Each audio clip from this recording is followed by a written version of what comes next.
Good morning बच्चों, मैं Sanjay sir. आज मैं क्लास 11th के बच्चों के लिए फिजिक्स में अपनी नेक्स्ट वीडियो लेकर आया हूँ। इस वीडियो में बेटा आज हम जो पढ़ाने वाले हैं वो विमाओं की एप्लीकेशंस के बारे में बताने वाले हैं।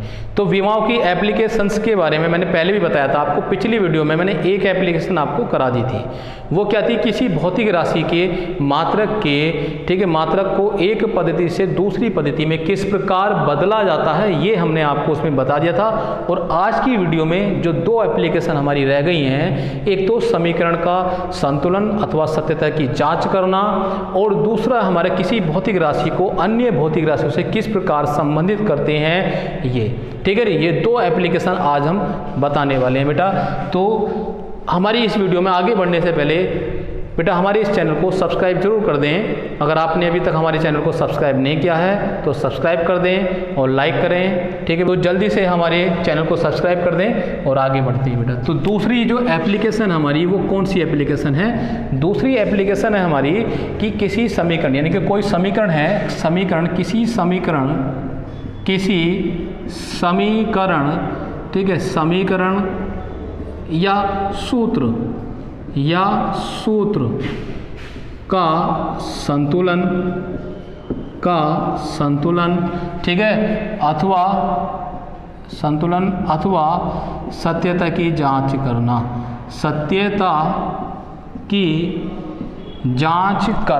ठीक है, सत्यता की जांच करना।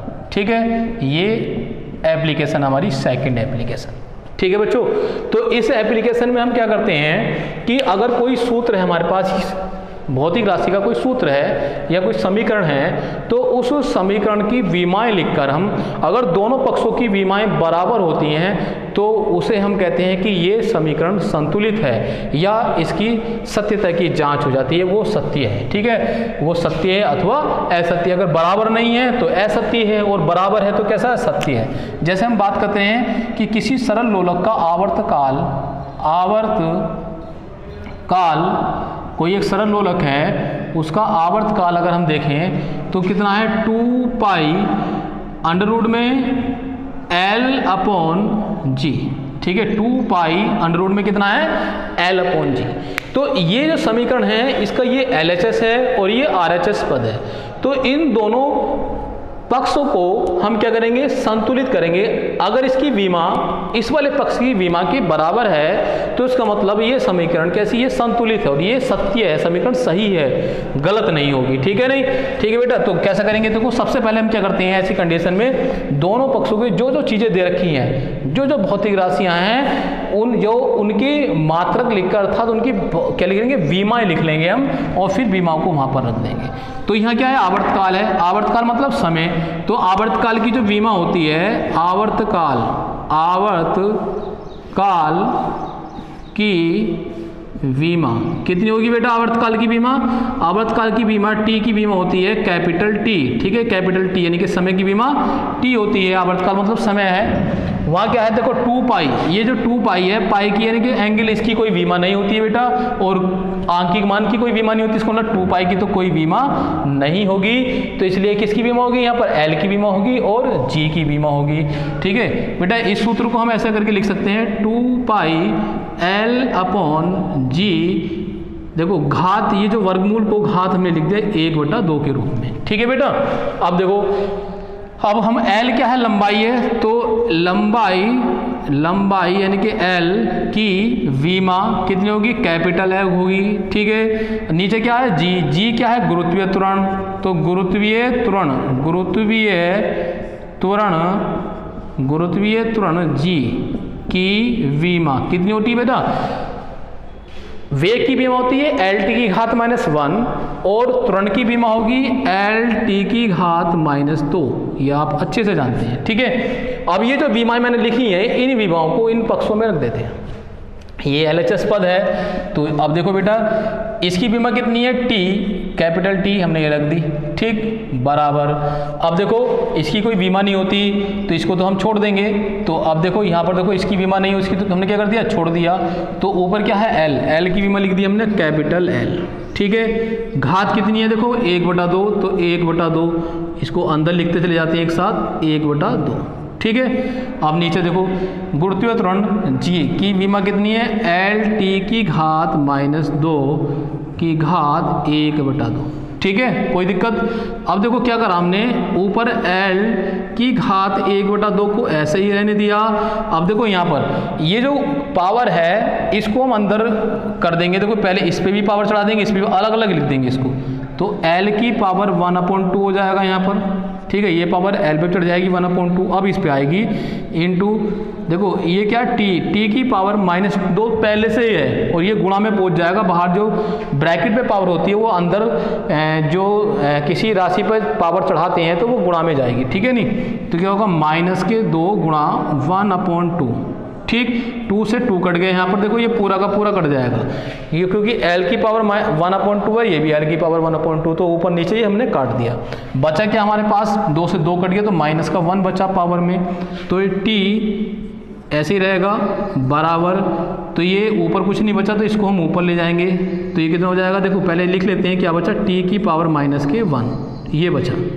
अब हमने क्या ले गए, इसको ऊपर ले गए, तो ऊपर ले जाके ये पावर किसकी बन जाएगी, प्लस की बन जाएगी, तो T की पावर 1 प्लस की जाके क्या हो गई 1, ठीक है बेटा। देखो अब ये भी तो 1 है, जहाँ पर कोई पावर लिखी नहीं होती उसका मतलब 1 है ना, तो ये LHS बराबर किसके हो गया, RHS के हो गया, तो इसको लिख सकते हैं LHS बराबर RHS, ठीक है बेटा।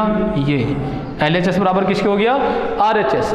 इसका मतलब ये समीकरण कैसी है, सत्य है। कैसी समीकरण है, सत्य है, अर्थात ये समीकरण बिल्कुल सही है, ठीक है, कोई प्रॉब्लम नहीं है, ठीक। ये हमारी दूसरी एप्लीकेशन थी। अब तीसरी एप्लीकेशन की बात करते हैं हम, तो इसको नोट कर लेना बेटा, ठीक है, जरूर कर लेना इसको अपनी कॉपी में, ठीक।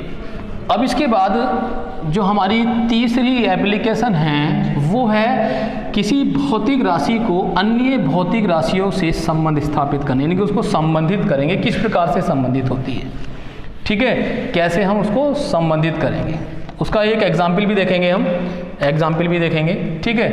तो लिखते हैं तीसरा, किसी भौतिक राशि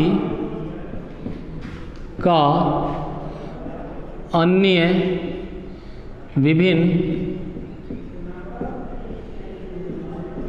विभिन्न भौतिक राशियों से संबंध, ठीक है, से संबंध स्थापित करना, ऐसे लिख देते हैं कि से संबंध लिख दिया हमने, ठीक है, से संबंध या संबंध स्थापित करना। कि एक सवाल है उसको हम लिखते हैं, लिख लें आप, यदि किसी सरल लोलक का आवर्तकाल T, लोलक की प्रभावकारी लंबाई L, स्मॉल में लिखेंगे स्मॉल L, गोलक के द्रव्यमान M तथा गुरुत्वीय त्वरण G पर निर्भर करता है, तो विमीय विधि से आवर्तकाल T के लिए सूत्र स्थापित कीजिए। द्वारा समझ लें, द्वारा लिख लें, ठीक है बेटा, जिसका कहीं छूट गया तो द्वारा मैं बोल रहा हूँ लिख लें। यदि किसी सरल लोलक का आवर्तकाल T, लोलक की प्रभावकारी लंबाई L, स्मॉल में लिखना है, गोलक के द्रव्यमान M, ये भी स्मॉल में लिखना है, तथा गुरुत्वीय त्वरण G पर निर्भर करता है, तो विमीय विधि से आवर्तकाल T के लिए सूत्र स्थापित कीजिए। ठीक है बेटा, क्या करना है, सूत्र स्थापित हमें करना है यहाँ पर, ठीक। अभी मैंने बताया था कि कोई भौतिक राशि है, हमें सूत्र स्थापित करना है, जैसे T = 2π में कितना है L/G, ये जो सूत्र था इसी को हमें स्थापित करना है, ठीक है, इसी को बनाना है।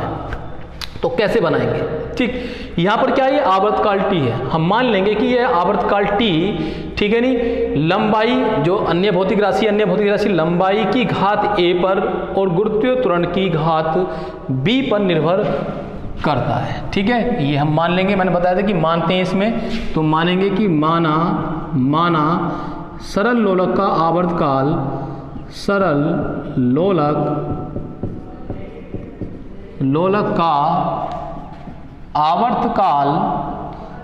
लोलक का आवर्तकाल T, ठीक है नहीं,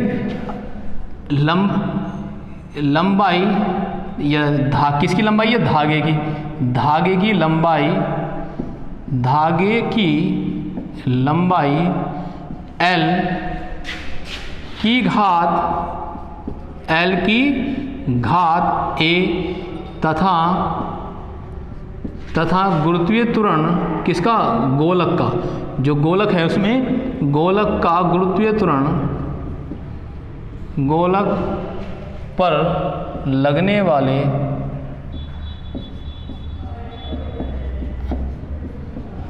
गुरुत्वीय त्वरण G की घात, गुरुत्वीय त्वरण G की घात B पर निर्भर करता है, निर्भर करता है। ठीक है, बहुत ही इंपॉर्टेंट है ये, इस पर बेस्ड न्यूमेरिकल भी हैं बहुत सारे। ठीक, उन न्यूमेरिकल को भी करना है आप लोगों को, और बहुत ही ज़्यादा ये इंपॉर्टेंट न्यूमेरिकल हैं, बहुत ही ज़्यादा, बहुत पूछा जाता है एग्जाम्पल में, ये सबसे ज़्यादा इंपॉर्टेंट है आपकी एप्लीकेशन। ठीक है, इससे पहली वाली भी एप्लीकेशन तो तीनों की तीनों ही इंपॉर्टेंट हैं, लेकिन ये वाली बहुत ज़्यादा इंपॉर्टेंट एप्लीकेशन है बेटा, इसको बहुत अच्छे से समझते रहना इसको भी।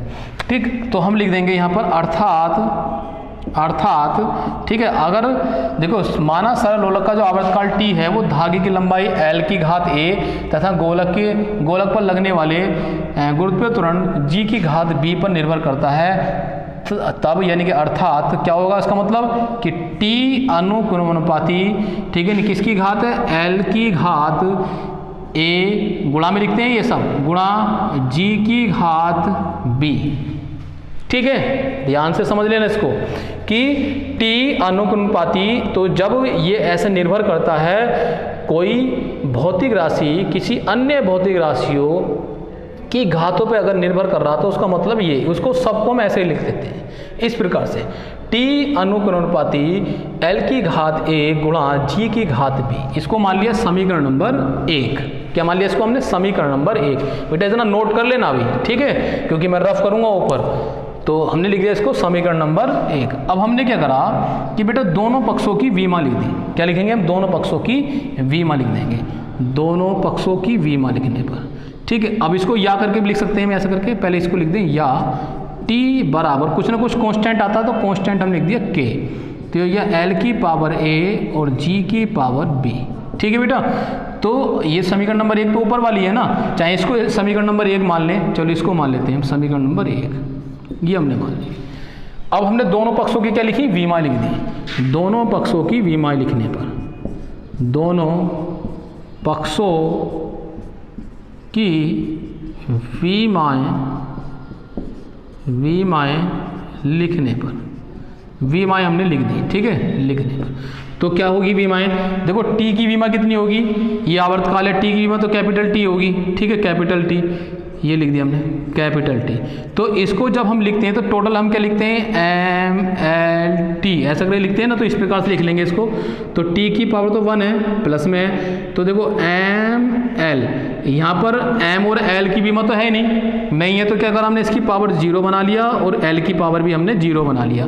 देखो M की पावर हमने 0 जो लिखा है, इसका मतलब तो क्या होता है, 1 होता है, और L की पावर 0 का मतलब भी 1, तो 1 × 1, तो इसका मतलब T की पावर 1 ही तो बचा केवल, यानी कि T बचा यहाँ पर, तो ये हमने 0 में लिख लिया। जो नहीं होता है उसको हम 0 में ऐसे करके बना के लिख लेते हैं पूरा बराबर। अब देखो K क्या कांस्टेंट है, तो कांस्टेंट की कोई वीमा नहीं होती है, तो ये क्या, लंबाई L की वीमा लिखेंगे, L की वीमा कितनी होती है, L कितनी होगी, L, तो L की घात कितनी है, A। इसी प्रकार से गुणा G क्या, गुरुत्वीय त्वरण की वीमा होती है LT की घात -2 और इसकी पावर B। ठीक है, अब देखो ये घात लिख लेंगे हम यहाँ पर, तो ये देखो इसको तो ऐसे रहने देंगे, M की पावर 0, L की पावर 0, T की पावर -1। ठीक है बेटा, अब देखो बराबर एक L ये है और एक L ये, यहाँ पर L की घात कितनी है, A, और यहाँ पर L की घात कितनी है, B। तो L को जब लिखेंगे तो गुणा करने पे, गुणा में लिख लिया ना, तो गुणा करने पे क्या होता है, घातें जुड़ जाती है, तो A + B हो जाएगा, तो L की पावर A + B। ठीक है बेटा, गुणा, अब देखो T को हमने अलग लिख दिया, ये कितना T है, तो T को लिखेंगे हम टी की पावर कितनी है यहाँ पर, तो टी की पावर कितनी -2, इसकी गुणा हो जाएगी तो -2b कितनी हो जाएगी इसकी, -2b। ठीक है बेटा, ये बन गई। तो अब देखो ये दोनों तरफ हमने विमाएं लिखकर उनकी पावर बना ली है। अब घातों की क्या कर देंगे हम यहाँ पर, तुलना कर देंगे दोनों पक्षों में। ठीक है, घातों की तुलना करने पर क्या करेंगे, घातों की तुलना करने पर, ठीक है, घातों की तुलना कर देंगे। तो यहाँ पर देखो जरा, इधर m नहीं है ना, इधर m नहीं है, इधर m की पावर 0 है, तो इसका मतलब उसको हम m वाले पद को यहाँ से हटा देते हैं। ठीक है, m वाले पद को हम नहीं लिखेंगे। ठीक है, जहाँ पर उधर l नहीं आ रहा, वो m नहीं आ रहा है, इधर भी m नहीं आ रहा है, तो इसको हमने हटा दिया। तो अब देखो इधर l है, l की पावर कितनी, a की पावर वो a + b, और इधर कितनी l की पावर 0। तो घातों की तुलना करने तो इसका मतलब a + b बराबर कितना आ जाएगा, 0। तो a + b बराबर 0। ठीक है बेटा, अब देखो इधर देखो t की पावर कितनी, -2b, और यहाँ कितना माइनस, यहाँ पर +1 है, सॉरी इधर क्या है, +1, क्योंकि ऊपर 1 था ना, तो +1 है यहाँ। तो घात ये -2b बराबर 1, तो कितना हो जाएगा, तथा -2b बराबर 1, तो b बराबर कितना हो जाएगा, -1/2। तो b का मान तो आ गया -1/2। अब देखो यहाँ पर इससे लिखेंगे कि b का मान यहाँ रख देंगे, तो तब a + b का मान कितना, -1/2 रख दिया बराबर 0। इसको उधर ले जाएंगे तो a बराबर आ गया 1/2 प्लस का, किसका हो जाएगा, ये प्लस का। तो जो हमने घातें मानी थी a और b, इनके मान हमने निकाल लिए हैं इस प्रकार से। ठीक है बेटा, इसको अच्छे से समझ लेना, जो आगे न्यूमेरिकल आएंगे और भी उनको हम समझाएंगे, बहुत अच्छे से समझाएंगे उनको भी। यहाँ पर आप इसको समझ लो, पहले बनाना कि किस प्रकार से हम करते हैं। ठीक है, नोट कर लेना इसको। ठीक, अब मैं कुछ रफ कर देता हूँ ऊपर से, इसको ऊपर वाले ये हमने रफ कर दिया। ठीक है बेटा, अब देखो अब हमने क्या करा कि जो ये हमने a और b का मान ज्ञात करा है, a और b का मान समीकरण नंबर 1 में रख देंगे। ठीक, a व b का मान क्या रखेंगे, समीकरण नंबर 1 में रखने पर। ठीक है, समीकरण नंबर 1 में रखेंगे हमने, तो 1 में रखेंगे। ये क्या, ये है t = k, और कितना है, l की पावर a का मान कितना, प्लस का 1/2 इंटू b की पावर ये कितना है, b का मान -1/2, तो g की पावर b है, b का मान है -1/2। ठीक है, इसको हमने लिख दिया l, ये k ऐसी रहेगा, l ऊपर लिख दिया। ठीक है, की पावर 1/2, और ये माइनस में है, इसको नीचे ले गए, g की पावर 1/2 प्लस का बना दिया हमने। ठीक है बेटा, ऐसे लिख सकते हैं या नहीं, लिख सकते हैं। ठीक, तो बराबर, अब देखो घात ये दोनों पे k ऐसी रहेगा, तो l/g दोनों की पावर सेम है, तो क्या लिख दिया हमने, बराबर ऐसा करके ब्रैकेट में लिख दिया 1/2। अब देखो ये कितना है, t बराबर k, अब इसको मैं रफ कर दूं। ठीक, चलो बाद में कर देंगे। t बराबर k तो कांस्टेंट है, और l/g 1/2 पावर हमने बताई थी अभी पीछे, इससे पिछले वाले उसमें, तो कितनी होती है, l/g, इसको हम इस प्रकार से वर्गमूल में लिख सकते हैं। ठीक है, ये सूत्र आ गया हमारा। अब देखो प्रेक्षणों के आधार पर जो है k का मान कितना है, 2π, तो यहाँ पर लिख देंगे हम प्रेक्षणों के आधार पर। ठीक है, क्या लिखेंगे, प्रेक्षणों के आधार पर, यानी कि प्रायोगिक प्रेक्षणों के आधार पर k = 2π, अतः t = k की जगह लिख देंगे 2π, और ऊपर l/g का वर्गमूल। ये देखो वही समीकरण आ गया नहीं, जो आवर्तकाल का समीकरण था T=2π√L/G, वही समीकरण हमें प्राप्त हो गया है। इस प्रकार से हम प्राप्त कर लेते हैं। ठीक है बेटा, ये है संबंध स्थापित करना। तो इसका मतलब ये संबंधित हैं, ये दोनों क्या है एक दूसरे के इसके संबंधित है, इस आवर्तकाल के L और G संबंधित है, इसलिए ये समीकरण प्राप्त हो गई हमें। अगर हमें सही समीकरण प्राप्त हो जाती है उनके संबंध की, तो इसका मतलब वो संबंधित है। अगर सही समीकरण प्राप्त नहीं होती है तो संबंधित नहीं है। ठीक है, ऐसा किसी न्यूमेरिकल में पॉसिबल भी नहीं है। सब के सब न्यूमेरिकल ऐसे ही हैं जिसमें वो संबंधित होंगे और उसको हमें बताना है। ठीक है बेटा, तो ये थी आज की वीडियो हमारी। तो इस वीडियो को बेटा आप लाइक जरूर कर दें और ज़्यादा से ज़्यादा शेयर करें, हमारे चैनल को सब्सक्राइब जरूर कर दें। ठीक है, अब मिलते हैं हम अपनी नेक्स्ट वीडियो में।